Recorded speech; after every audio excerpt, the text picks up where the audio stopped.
We're gonna do a how-to on removing rough country 5-inch lift on a second gen Ram 2500 with a Cummins in it. I guess it doesn't really matter if you had the V10 or the V8, but it will be very similar. So we're gonna go ahead, take off our BDS brace for the steering box.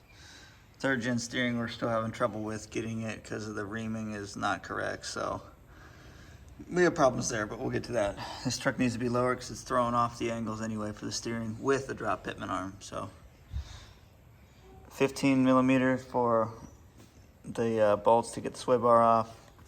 We need to go ahead and loosen up the pin tops for the coil and shock. Those seem to be 15 millimeters as well. And then we gotta do the top of the shock, and then we can lift the truck up, pull the shock and coil out, and then drop it down level.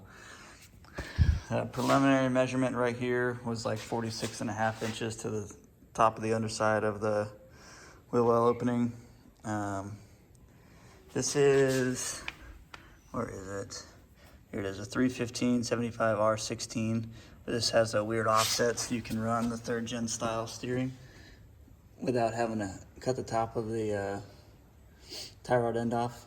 So you can see the offset on it back here. But what I'm concerned about is when I put it on with these Thurin 2-inch leveling soft ride coils right here. These are not the 3-inch, these are the 2-inch ones. So Thurin coils. So these measured out right now in the box. So Thurin TF34. These measured out at 20 inches, whereas these 5-inch lift rough country coils, when fully drooped out, are at about 23.5 to 24 inches. Kind of depends on where I measure. And then out here, a completely stock front end. These at ride height with no weight on them are about 17.5. So they might extend more because there's still a bit of a frame on here. And that might be our next thing, is we might have to pull these knuckles off and use them because they're the stock ream on in there, or stock taper I should say. So we might have to pull these off and swap them onto the 97. I believe this is a 96 anyway, but you can see the old Y steering setup. So that's not what we want. And all these parts will be for a deep discounted rate, probably on Marketplace the next couple weeks in Central Texas. So we'll figure this steering system out. I barely had to ream on these knuckles to make the third gen work anyway. But like I said, we'll get back to that here in a little bit. Out of frustration, I just want to get this thing leveled out. Should be pretty easy, just taking the pin tops off, like I said, and then lifting it up, pulling the coils off. We'll swap the new coils and shocks in, lower it back down, and then we'll go from there. And I probably have to leave the brace off, but I can put the sway bar back on.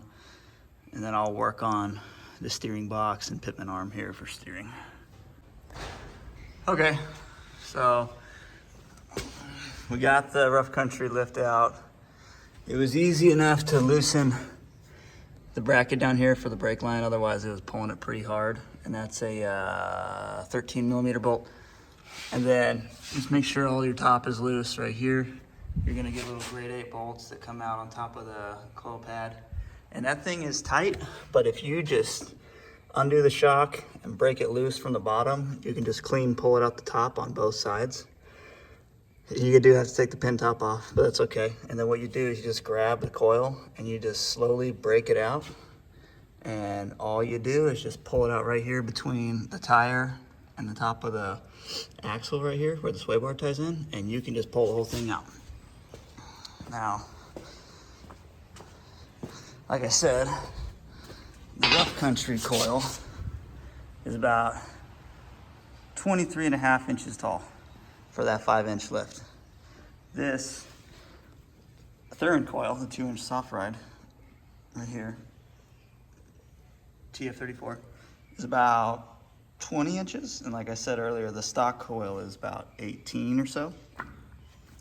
So this will definitely fit with the rough country brackets in there. So we'll see how it rides first before I decide to take those off or not.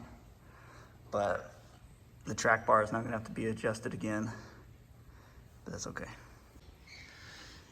All right, we have everything in there and tightened down. These are just some Bilstein 5100s. You can see they're bolted in now down there. And these are for a second gen, so a 94 to 98, early 98. And they're designed for a 2-inch lift, so that's the ones I bought. They're tightened down. Got the pin top hats tightened down as well. Got the little, I think it's rubber. This might be polyurethane. No, this is rubber, so that'll wear out eventually, but that big old, I guess, grommet is up in there, so that's tight. Gonna take another pitman arm I have and the correct taper of tie rod end to the machine shop tomorrow and see if they can make it work, do it the right way. And now this truck is just way, way better. So we'll stick this. It'll hold anywhere. All right, hold on. Okay. So earlier, before, I didn't get a video of it, but I measured it, and we were about 47.5. Now we're right about 43.5 to 44. It's hard to do this on a camera, but that's about where we're at with it. Another good way to do it is just 10 inches, when before we were, I think, 13 inches, so we've lost 3 inches, and this hasn't even settled in the suspension yet. So it should settle down a little more. And for now, you can see that we have some good angles down here on the control arms. I still need to put that bracket back on for the brake line. So you can see that these are actually more of pretty much parallel, so they should ride even smoother. Because usually what you'd have is they'd be, the 2-inch lift would be up here, and it'd be at a crazy angle. And I've been told from people that do that, they're like, it still kind of rides rough. But with this coil and maintaining the rough country brackets, we should have some pretty good ride going down the road, especially with some better shocks. So then we'll go and work on the back. The rough country lift maintains pretty much a 5 1/4 inch block. And this is a Dana 70 because the shock is in the front. I believe a Dana 80 is both to the front, or maybe it's both to the rear. I'd have to look to double check. But for the rough country lift, is this right here is your lift on the leaf springs. Right here is this one. As you can see, those are bound together, and then this is our overload. So this one will have to come out, the block will come out, and we'll swap it over to the U-bolts that wrap under the axle and tighten on top. And then we'll go back here, and this is gonna be quite a job to do. It'll suck, but we're gonna go ahead and swap this and do a shackle over, which is compression, and this right now is a tension style on the leaf spring. So with all that, we should still be about, they say it'll do like 4.5 inch lift, but with what we're doing, we have the zero rate, the new U-bolts, the plates, and the APOC brackets. We should maintain this height that we have, a little bit of rake. We might drop it an inch, because the front will probably settle another inch or so. And then I gotta get a real hitch for this, because this ranch hand bumper is not rated for what it says. So, oh, that's a crappy spare we'll get rid of. And the axle dump, I need to do some work on the rear axle as well. And including with that, I have some different 1 3/16 brake cylinders. So those are like a aftermarket upgrade we need to do still. Get some better brakes in the back. And some of these have a proportioning valve back here that used to be like a load sensor, but it actually ended up sucking real bad, and a ton of people removed them. So this one's not even here. But with this rough country kit, there is a line. There's like a metal it almost looks like a hacksaw blade, comes straight up, and it's usually like a foot long, and it has separate holes on it for a 5-inch or a 3-inch. And so that will go all the way up here to an old proportioning valve, which is like a load sensor, old school hydraulic load sensor. Cool idea in theory, but it didn't work. Especially because people would do lifts like this, or they do airbags, and then you just completely disconnect your rear brakes from working and you're just running the fronts. So not having it here is good. That means I'm using all my brakes.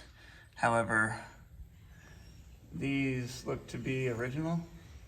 So that's probably the old wheel cylinder, which is 1 inch and a 1/16 bore, and then you update it to 1 inch and 3/16. It's just kind of an old school upgrade. I believe it's off of the GM Dana 70, or is it GM, or I don't remember. It was one of them, because Ford back in the day switched over their Sterling, and GM used their 14 bolt. So there's that, and all of our parts. Alrighty, we'll see you on the next one.